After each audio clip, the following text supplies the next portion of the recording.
Today, I want to introduce you to my dear friend, Hannah Gray. Hannah is a doula based in New York who is currently pursuing midwifery to become a certified professional midwife. Hannah has been part of the Wombs of the World family since our first trip back in 2019 to Tanzania. And it has been one of my greatest privileges to watch Hannah really grow in this career as a birth worker. So, Hannah, welcome. Hello, thank you. Yeah, 7 years. Mhm. Amazing. Hannah, to get started, will you tell us, because this is, I think, an important story for everybody, will you tell us a little bit about your journey into birth work? Mhm. Yeah, I think probably similar to most of you, it has not been some epiphany or like, aha, this moment of reconciliation of my past and future, and it ends in birth work. It was a series of events, right? And it just made sense. And then it made more sense. And going on the Wombs of the World trip was kind of a test for me to be like, do I like this? Am I still interested? And do I want to shift my whole career, passion, money, everything into a very like service based, physically, profession? So before going into birth work, I was in healthcare technology.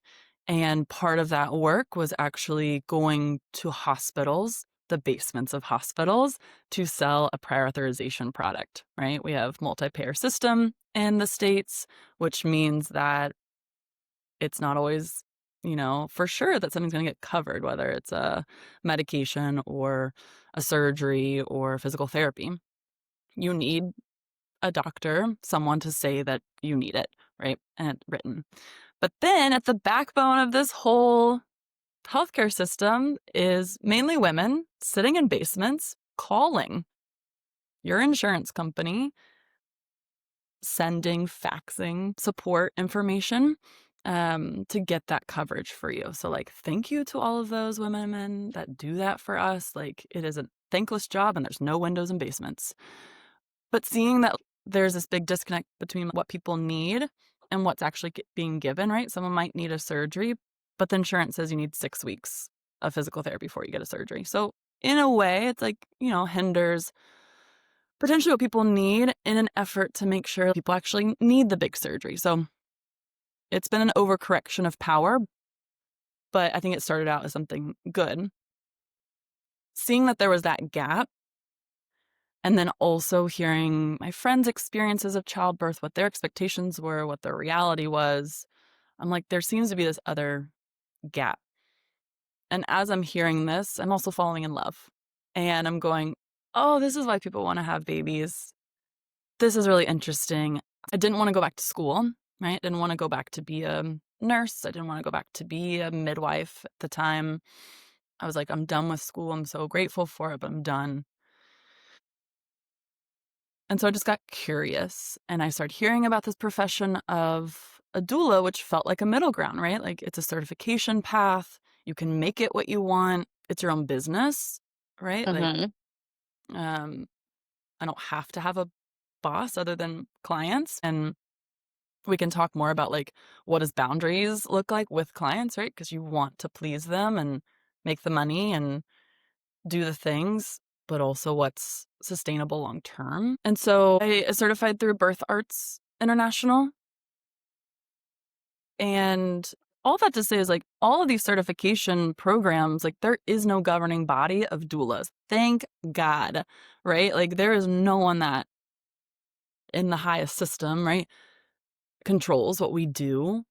We are one of the last free professions here. And I want to keep it that way Hmm.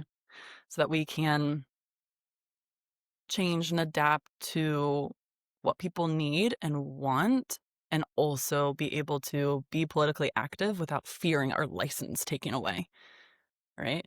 Like I'm fully self-functioning, so I Hmm. I decide what I do. And so I was like finishing that certification, still working in healthcare tech, I was doing like consulting in New York at the time.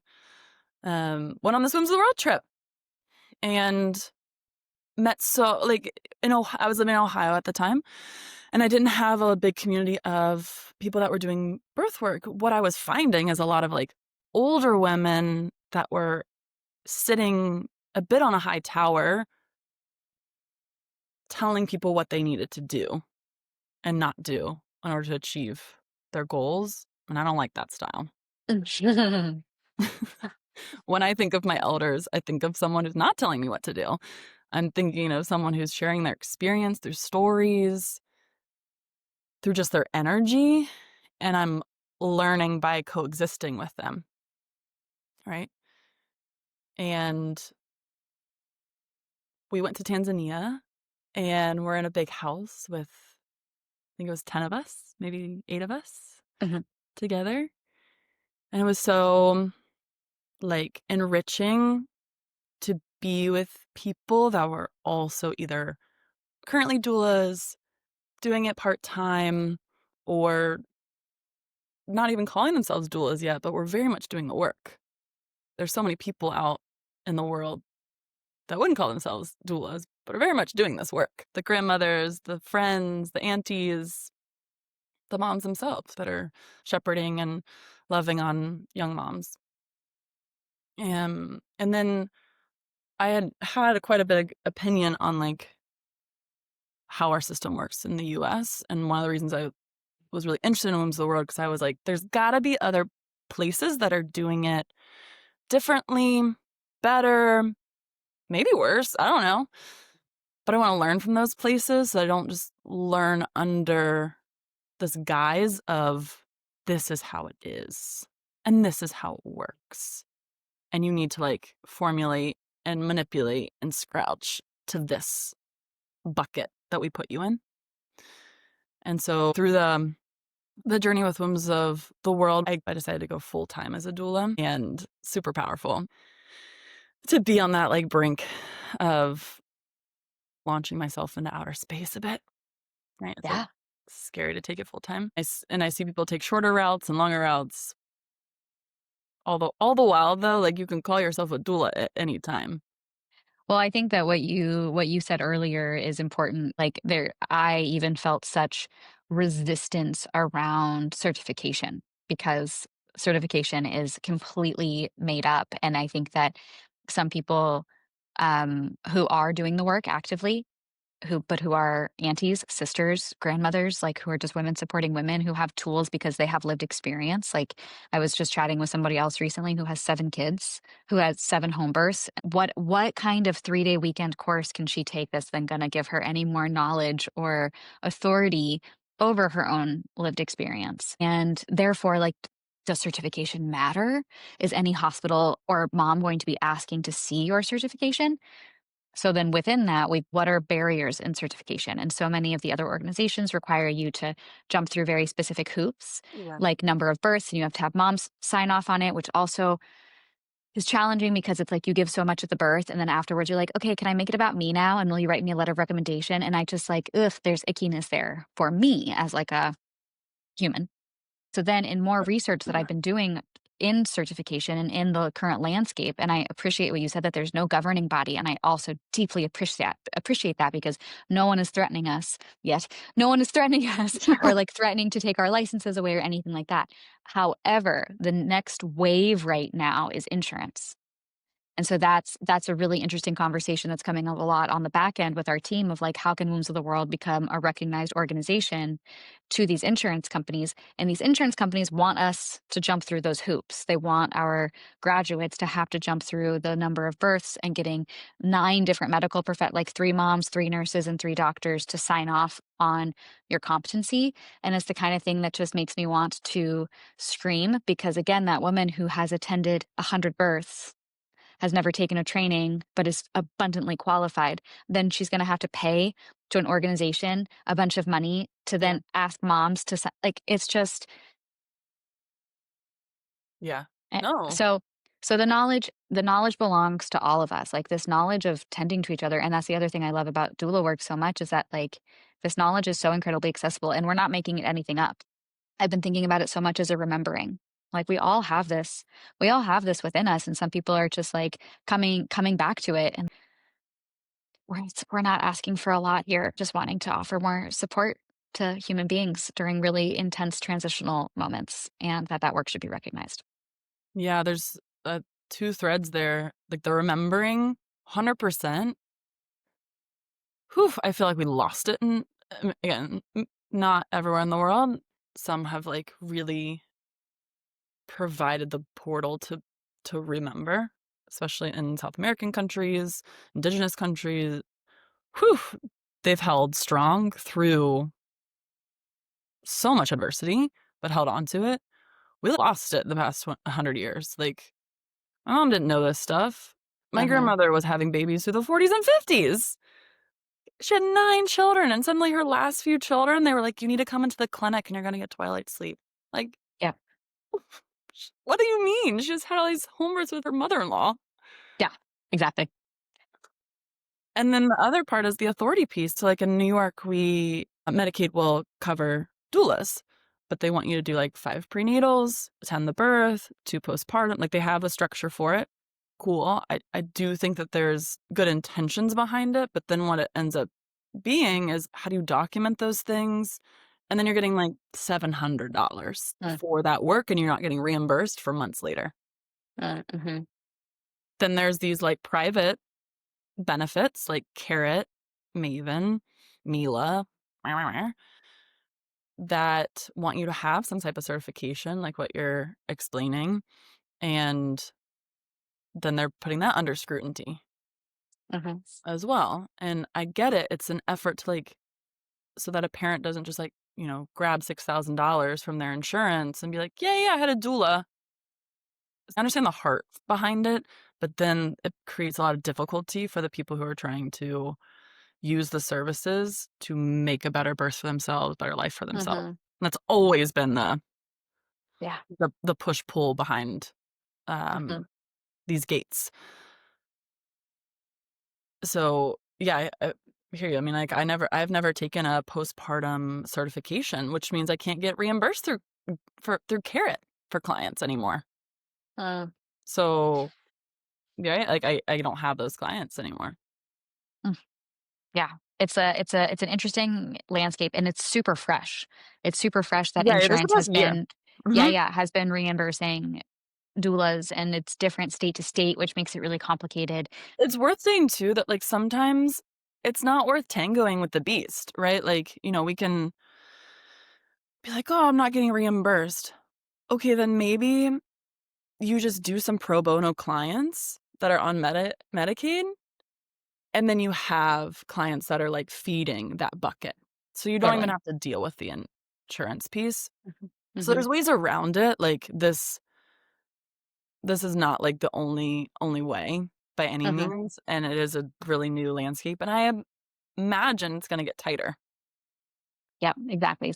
I don't ever want there to be a governing body over doulas because I mean, this is just traditional care, and this is and it varies from person to person and culture to culture, and there needs to be all of that room for flexibility and for adaptation and for fluidity in this work. And if we have a governing body that's telling us what we can and cannot do, I mean, some guidelines, sure, like just to make sure that doulas are respecting scope of practice, like that, sure, valid, love that, Totally. love a good scope of practice.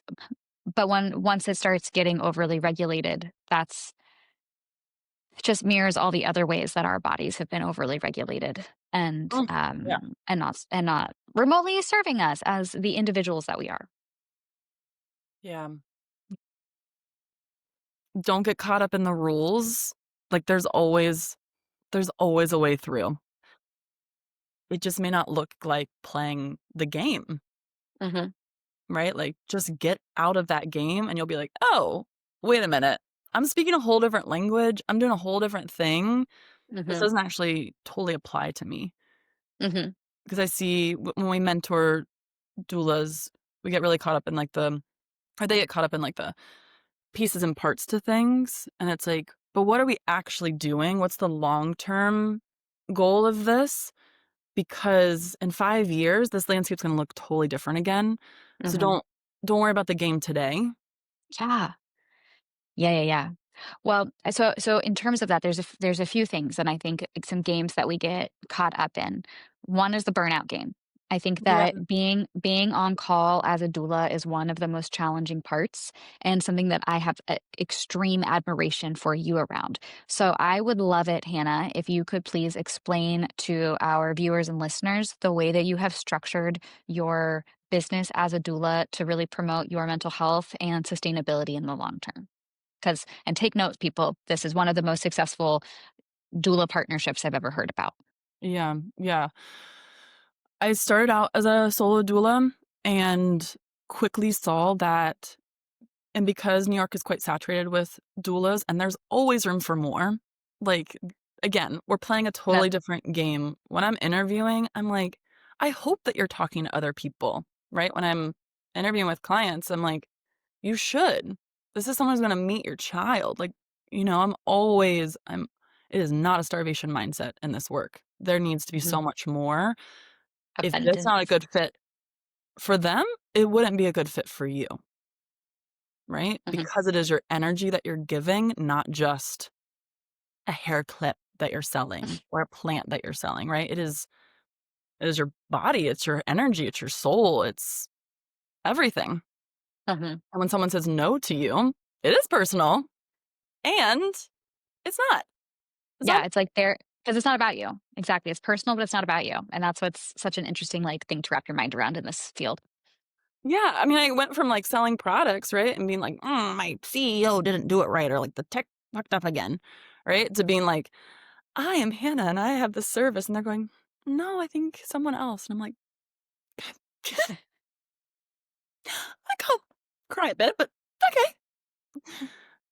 And now when people say no, I'm like, "Amazing." My follow-up email is like, "I am so happy you found someone that is perfect for your birth. Like, good job doing that, because that's Mhm. difficult."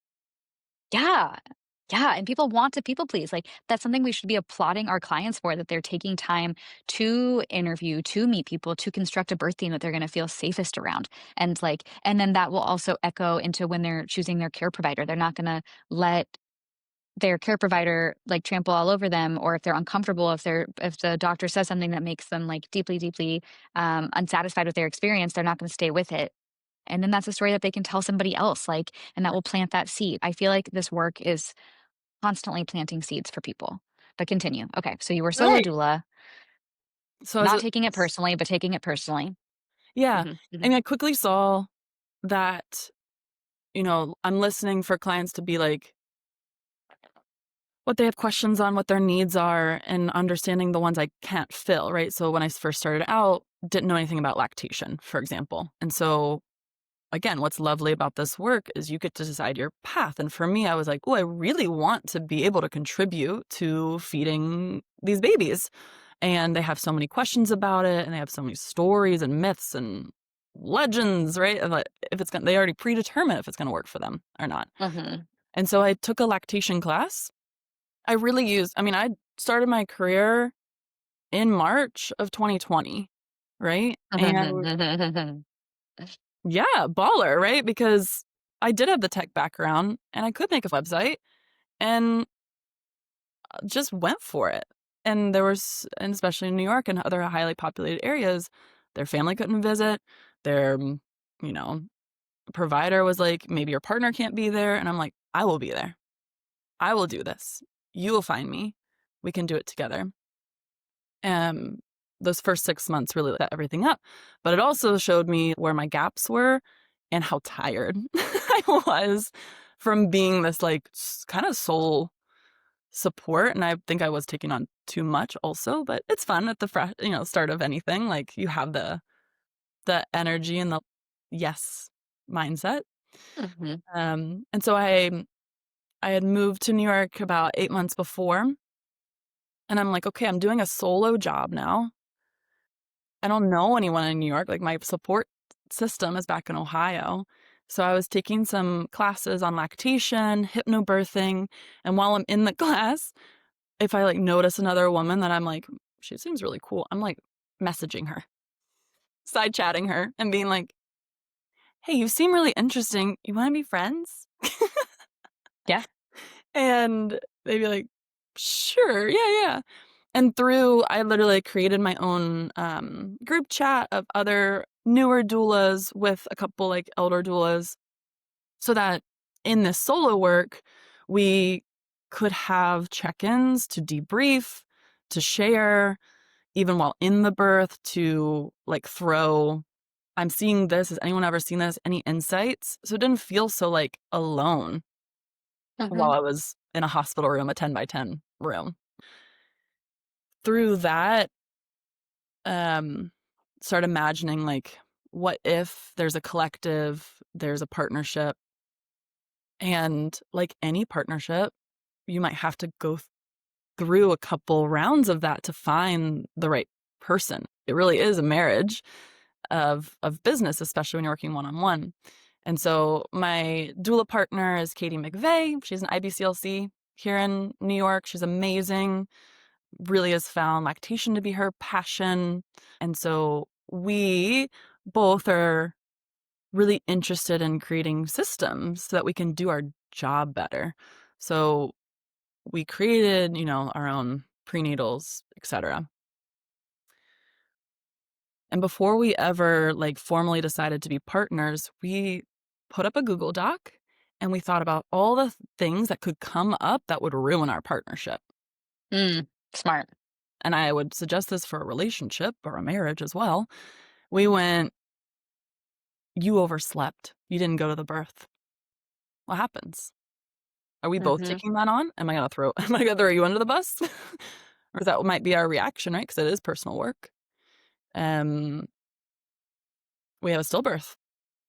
How are we showing up for each other? What does that look like? Are we both going to be present? Are we going to not be there, right? Is that something outside of our wheelhouse? Mhm. Um, Follow-ups, admin. Like I could show you the Google Doc of going through all of those questions before it became there was any weight behind the answer. Does that make sense? Like Yeah, yeah. before we had anything to lose, we thought about those questions. Mhm. And a lot of times in the trainings, or certifications or classes, you're going to meet really interesting people. And I think it's always worth exploring, like, how do we work together? How are you either a Mhm. referral for me or, oh, you have a yoga background and I have a lactation background. Like, can we share clients? Can that be Mm. a feeder for each other? It's a really beautiful way to like, the clients don't always then feel like they're okay, I checked this and now I got to go find this thing, right? Mhm. Then became a really nice resource for them. So what we ended up doing about 3 years ago is deciding that we would share on call. So one of the hardest things about being a doula is that if you want to take time off, it usually looks like taking a month off because you might be on call for a couple weeks before their due date. They might go over by a couple weeks. And in order to Mhm. like truly not be checking your phone, you're taking all of June off, Yeah. which means no income, no touch bases, nothing, which might work for some people if they have additional income options or they have a partner that can supplement. But that was not working for me, is to drop in and out of this work. And so we decided we would work similar to what we see and we want to do better at with OBs and the hospital rotations of like, there's only two of us. We're going to work on call. So from Monday to Sunday, I'm on call. Sunday at midnight, it switches to her. And so we go on and off each week. Now we're in a flow that if I do want to go somewhere for 2 weeks, we talk about it. We put it on our calendar. We have a shared calendar, shared inbox, and we talk about it. And we're like, what does that look like? Do you need me to find a backup for you? Oh, we only have one due date anyway in those 2 weeks. Okay, cool. Mhm. But in the beginning, it was very much if there are texts that come through, if there's emails that come through, if there's calls that come through, the doula on call is dealing with those. If there's a second birth that's happening, yeah, I just switch on call. It's totally fine. Mhm. But I'm fresh, right? Yeah. I haven't been dealing with all the admin and the texts. And we take about 4 clients a month. That feels sustainable for us. Yeah. There are other doula partnerships that will do 8, 10 clients. That's awesome. I can't. Too much for me because it is energetic work. And again, you'll Mhm. find your capacity, but start slower, I think Yep. is smart. Um, and then if we have, let's say a birth is also going really long, so we have within our contract, which was hard to do because, right, like once you get to a birth, you really want to like stay to Yeah. the end. We do have a timeout in our contract. So, which is, I think it's 18 or 20 hours. And, there's many births that go much longer than that, but it also Mhm. means we're not getting there when they have a whiff of a contraction. Yeah. Yeah, Mhm. that's part of your model that I find, Yeah. um, great and interesting, and, like, that works for you guys, and I also think what I find interesting in talking to doulas is, like, the more experienced the doula, the later she'll show up at a birth, and the younger the doula, the more eager they are to ride every single wave and be there the entire time. Mhm. So, you do you in Which terms of, was like my experience too, like, yeah, for sure. I It's all about the prep though, right? So, like, this is why totally. prenatals, getting to know your clients is really important. I wasn't doing very much prep with folks at the beginning. I'm just like, "Let me know when you need me." They don't know. Yeah. Well, it's hard when you're starting off as a doula too to teach prep in a field that Yeah. you know so little about. That's Yep. something that for most of us we have to kind of learn as we go. Yeah. Yeah, and, like, what you wanna teach and what supports your work, right, and your Hmm. style. We don't we don't do a, like, nuts and bolts childbirth education class. Like, Hmm. you can do that anywhere else on your own time. What we do is we wanna teach you level 2 and 3 information. What are things that you wanna do, that you wanna apply? Okay, that's how you can really use Katie and I well. Or, like, if you wanna go through stages of labor, like, that's Women's of the World Childbirth Education, that's, like, a quick, like, Google if you wanted to, but when you take, like, "Oh, man, I've been thinking about how Hmm. do I mentally, like, prepare for this? I went through this class, and I'm thinking about it. Alright, like, can we do a live Hmm. conversation?" And part of our prep we usually get hired between 16 and 28 weeks of pregnancy, usually. Yeah. Hmm. Is reminding them, like, "You have all of this power. It's awesome you have a doula.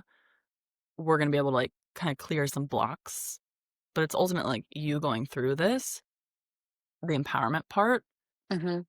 which means if you get woken up at 3 AM because you're crampy and you think it might be labor, you're good. Like, you're good." So in your partnership with Katie, do you guys share a Google phone number so that you can turn it off and on your phones? Is that how you go? How do your clients know? Do they have a calendar that like how do you switch off and on call? Yeah, good question. Some people do. We don't. We have, as soon as a contract's signed, we create a group chat on WhatsApp. Okay. We do a lot of voice notes because we find that that is so lovely and sentences are hard and, to hear my voice. And so a lot of because we've done this prep work, I'm like, anything you're feeling is off. I really want you to text me. Even if you're like, no, it's probably nothing. It's really helpful because then I start orienting Yeah. towards you. Even if it's 2 weeks earlier than your actual birthday, I go, she's starting to get into this like portal. Mhm. Right? She's alerting Totally. me to it. When it comes to, like, who to call and whatever, and they always ask, like, "Who do we call and who's on call?" And I'm like, "Honey, that is not something you need to worry about." Like, some other spreadsheet and, like, a phone number, no, no, no. Save Katie's number, save my number, whoever shows up first in your contacts, just call. We both have our phones on. It's totally Mhm. fine. Because we're not taking 10 clients a month, I'm not bombarded. You know? So if I put my do not disturb on, it always lets calls through. Mhm. right? I'm not waking up to a text, and we say that a million times. Like, it's on you. Mhm. It's Yeah. in the contract. It You're not on call and you get the call, do Mhm, you then call Katie or do you mhm. tell them on the phone to call Katie? No, I'll just go, well, a lot of times I get a call and it's really early labor, and I'm like, "That's awesome. This is what you can be doing right now. Let's check in a couple hours." Right? And then I'll Mhm. call Katie and I'll be like, "This client might be in labor, just to let you know." And she's like sleepily like, "Okay, thank you." And then I just do a Mhm. follow-up text to the clients. And I'm like, "In your follow-up call, direct it to Katie, Call. please." Cool. Awesome. Um, That's such a I think that that's important to highlight just like that's simple, that's efficient. You don't need to like go high tech with it. But I do know some people that have like a mhm, Google number that turns off and on. Like there's different ways mhm, of going about that, especially if it's like maybe a bigger collective. sure. Um Yeah. Something so another question that I have for you in the structure of your partnership is what happens, or maybe you had this in like your initial spreadsheet before you got started, but what happens if you have those 4 clients a month and they all 4 decide to have babies back to back in the 1 week that one of you is on call? Like, in terms of the splitting, because you've told me before that you guys just split things 50-50, Mhm, and then it usually just kinda works itself out. mhm, Has there been has there been a month where you feel like you attended the majority of the births and, mhm. like, that's something that's challenging in your partnership, or how would you advise other people to handle the division of actual labor? Yeah, we keep a spreadsheet and a tally of births, so we can see pretty clearly if, like, someone's getting ahead by too much, right? So, we're fine with there being 2 difference, even 3 if we know there's gonna be, like, 4 clients next month. We just keep an eye on that, and when it feels like that divide's getting a bit too much, then we go, "Hey, you're on call, this week. It would it would be smart if, like, for the next 2 births, you try to go to those." Mm, Even if it's the birth happens on Monday and I'm technically on call, she kinda gets ready to be like, "Yeah, we need to shore up those numbers so that it feels good because it can get quickly out of hand, and all of a sudden, like, she's ahead by 10 births because I took vacation and, we did have a bunch one week. We try to give each other 24 hours off after a birth though, too. So, love that. even if she went to a birth on Monday, she's not going to another birth till Thursday, right? Uh-huh, Maybe texting on Wednesday, whatever. But we really that's also really important, and we tell that to our clients, right? Like, you want a fresh doula. You want someone who's rested and there, and that's also part of the benefit of a partnership is, like, if Katie's at a birth, I'm checking in on her. I'm like, "Are you mhm. okay? Yeah, How's it totally. going? Do you need to step out for a call?" And being on the receiving end of that is really nourishing because what I started noticing as I was a solo doula is I had so many things I needed to like someone to understand, right? Like this thing happened at the birth and I need to share it. I need to like process it. I can't hold all of this emotion from the birth, Mhm. good and bad, to myself. But who I was sharing it with didn't know the client and I had too much backstory to tell them and like I need to get to inclusion faster. And that was a huge, like, unintended benefit of this partnership is, like, we both know the clients, and so I can quickly be like, I'm voice noting for, like, 10 minutes to Katie, like, the wrap up of the birth, my frustrations, happiness, whatever, and it's alchemized Yeah. quickly, Mhm. right? Well, There's so many solo doulas that mhm. trauma bond, like, when we get together, I can point to you the people that do not have good support systems. Well, I was talking to someone recently. I feel like something that is said a lot in our work is that like birth work is really isolating, Yeah. and it is because you're most of the time you're working solo. And somebody said this to me the other day that I found to be like so sweet. She was saying that she was like, well, you work with your client. Like, that is like your clients are your colleagues for this duration of time, and then they leave. Like they move Yeah. on from the office or whatever, and then you're like left alone again, and your time with them has come to come to a close, which is like also just kind of this like weirdness of our jobs that we're present for something that is so deeply intimate and personal and beautiful. And like maybe you're following up as a postpartum doula, but really you're there to serve a purpose. And of course, there's going to be those clients that you stay in touch with for years to come. Yeah. But many like you are hired for a very specific reason, and then it's over, and like you're back to not having that person to talk to, and you can miss your clients and you can miss Yeah. that baby or that birth also. It's super important, and we've said this before, like their experience is not about you. So, like, yes, it's very, very personal, but it's not about you, which is for me the mantra and the medicine that I use to wipe a birth off of me afterwards so that I don't carry it. Like, I'm at a 19-hour birth. It's super intense. A lot happens. Maybe the client's happy. I saw things that I'm not necessarily happy with, but as long as she's feeling good, like, and we have our different experiences because, like, we're literally different humans having different experiences in the same space. But then, like, how do I go to my friend's house and not trauma dump on my friends about what Thank I you. just witnessed? Because they don't care. So literally like shaking that off and reminding you that that like that is their story. It's not your story.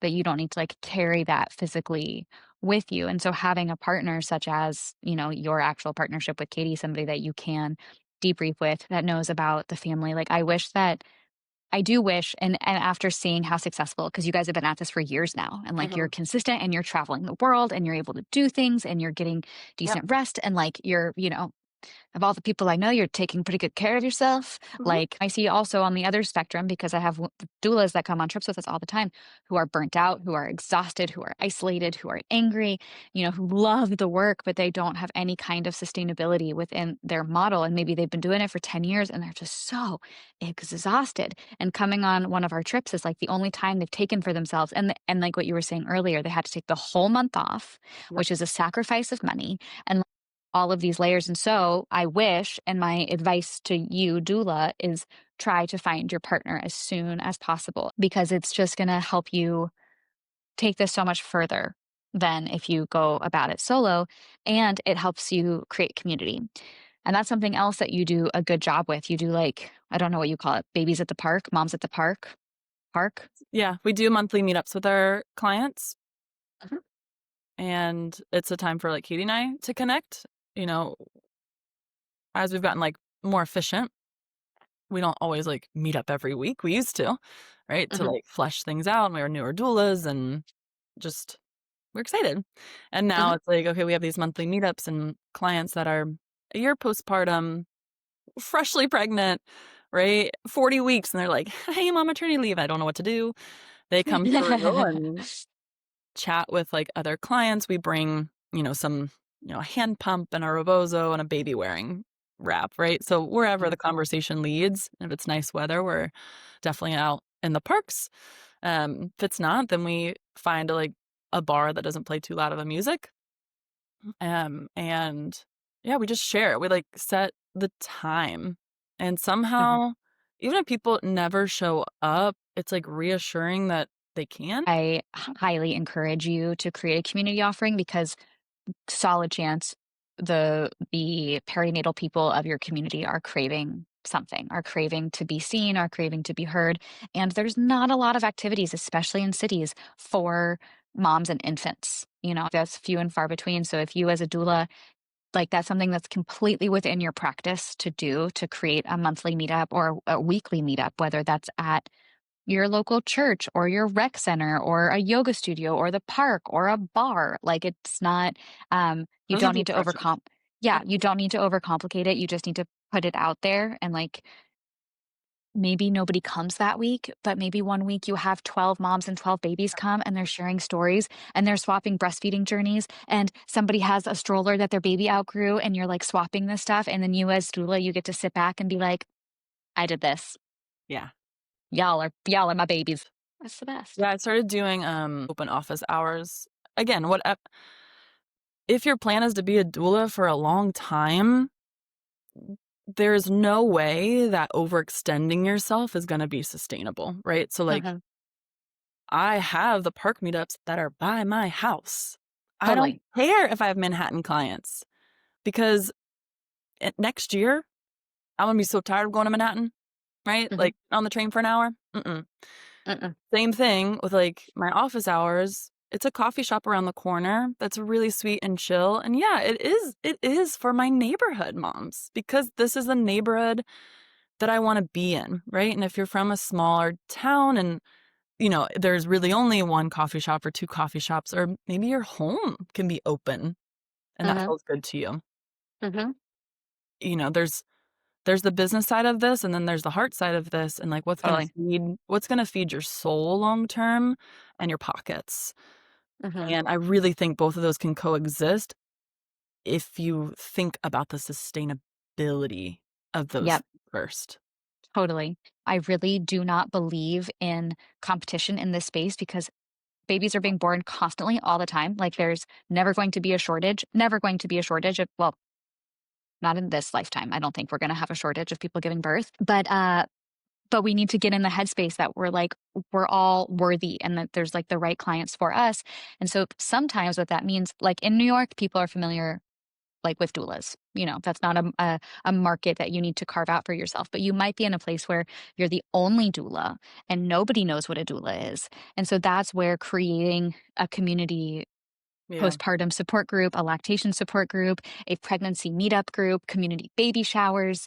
If you're a musician, having like mommy baby music classes, like Yeah. doing things like for Yeah. your community is like such a stepping stone to then getting clients and getting that word of mouth, but you have to let your heart lead you.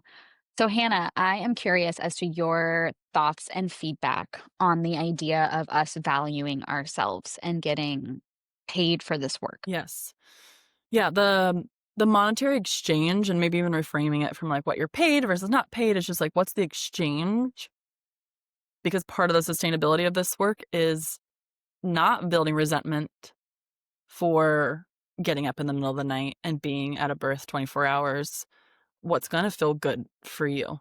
And it's Mhm. easier in the beginning to take on less and you should be paid less than someone been doing this 6 years. Fine, right? Because part of the like thresholds of charging more is experience and also your own Mhm. confidence, right? So if you're putting your confidence and your client has more confidence than you, then probably should be paid less. That's not really what the role is. If you have, you know, had 9 babies and this is the first time you're like foraying into doula work, if you can show up with confidence and like go, this is my price and this is what the exchange means in our relationship, people will be very happy to pay it if they value you. Mhm.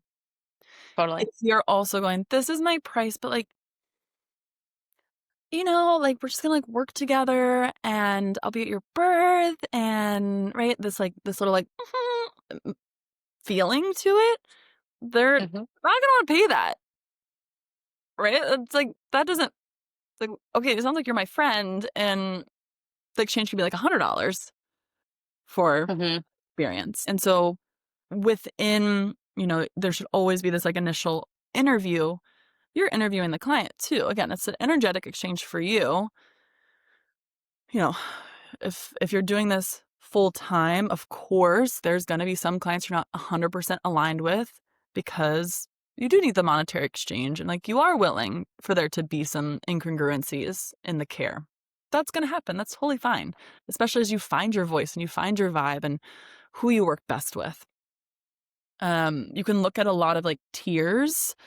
So usually there's like 0 to 10 birth as a tier, 10 births to 30 births as a tier, 30 births to 100 as a tier, and then like 100 plus. So that's like one way to modulate your prices.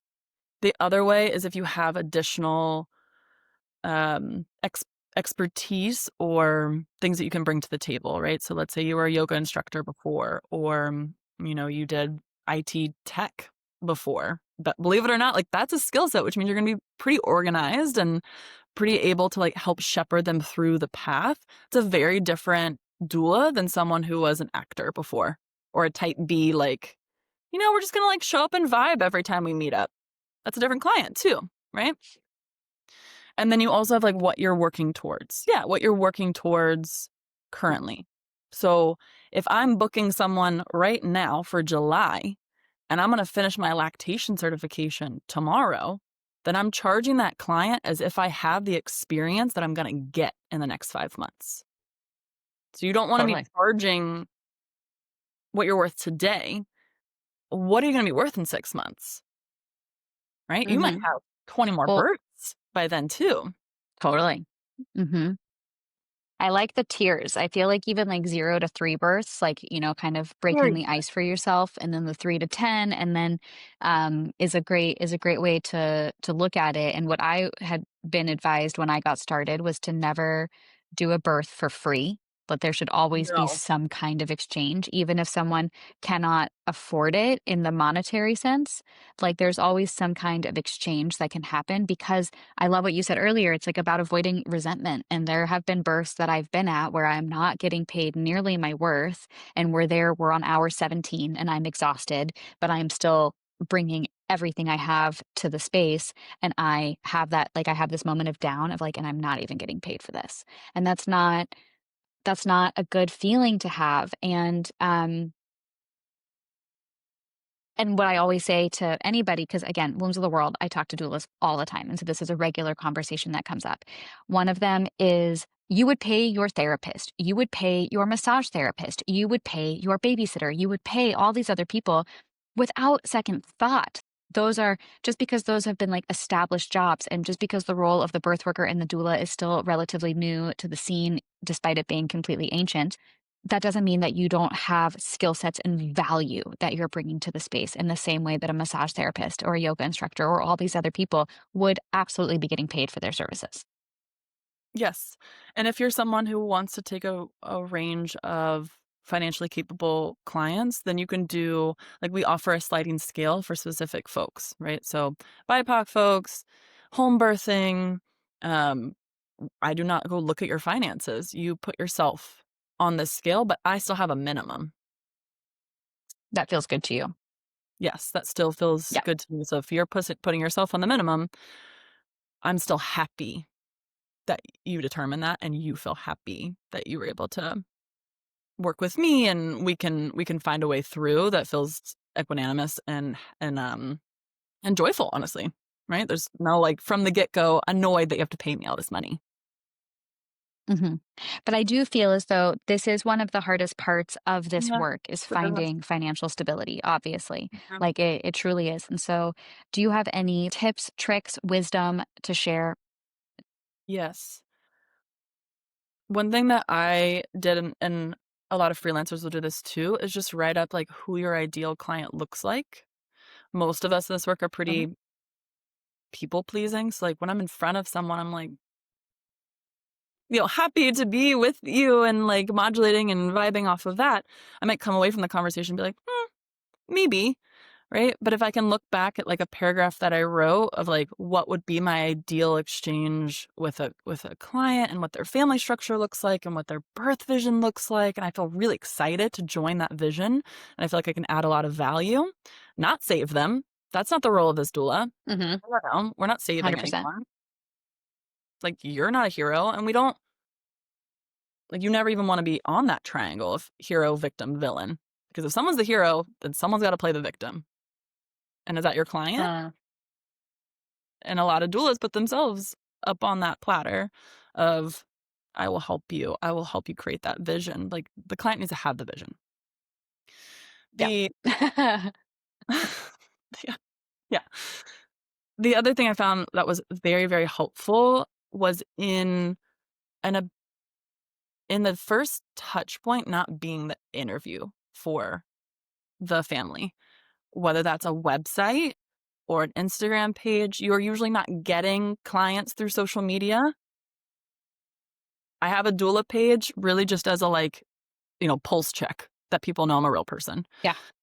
And Yeah. also so that on my personal Instagram, I'm not being bombarded with birth videos. Like I have blocked all of that on my personal. So I can, encounter it when I want to, but Enjoy the dog videos on your personal, and then yeah, yeah. yeah. Google's thought has thought I've had very hard, strong, weird pregnancies and births by the things that I've searched. 100%. Yeah, yeah. My algorithm Been has pregnant for been years. a challenge for years. Yeah, I've had many babies apparently. And the last thing I did that was it made such a difference is I put myself as a location on Google Maps.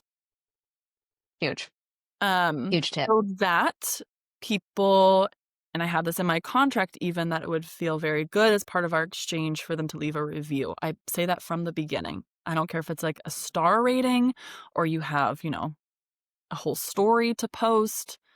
I need a place for that to go so that other folks can read what people have said about me in a public way. Absolutely. Hannah, thank you so much for being with me and imparting your wisdom. I really appreciate your time and the work that you're doing, and good luck in all of your pursuits as a midwife. The world is lucky to have you. Thank you so much.